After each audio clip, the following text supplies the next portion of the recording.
Au début du XVIIIe siècle, les Européens sont les acteurs majeurs d'un commerce mondialisé dans lequel les navires quittent leur port chargés de produits manufacturés et reviennent les cales pleines de produits tropicaux. Ce commerce lucratif qui a participé à la transformation de l'Europe n'a cependant été rendu possible que par l'existence d'une main-d'œuvre capable de travailler pour produire à moindre frais les fameuses denrées tropicales convoitées en Europe. Cette main-d'œuvre, des centaines de milliers d'esclaves provenant du continent africain, conduits de force outre-Atlantique pour travailler dans les colonies de plantation. Comment s'organise ce commerce d'êtres humains à grande échelle? Avant de répondre à cette question, il est bon de rappeler que le commerce des esclaves, on parle de traite, et de traite négrière s'il s'agit des esclaves noirs, n'a pas été inventé par les Européens. Entre le 7e et le 19e siècle, plusieurs millions d'Africains ont été déportés vers le monde arabo-musulman. Avant eux, les esclaves occupaient aussi une place notable chez les Grecs ou les Romains. Ce n'est alors pas le fait de réduire des populations en esclavage et de les vendre qui fait la spécificité de la traite organisée par les Européens, mais bien l'intensité de ce commerce.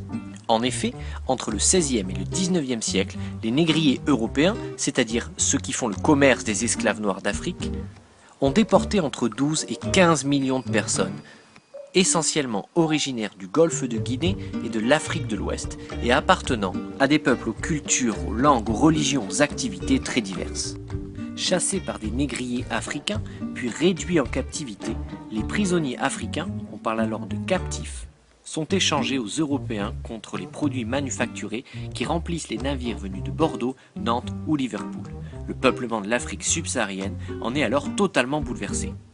C'est ensuite entassé dans les navires négriers qu'ils voyagent dans des conditions très difficiles vers les colonies d'Amérique du Nord, des Antilles ou du Brésil.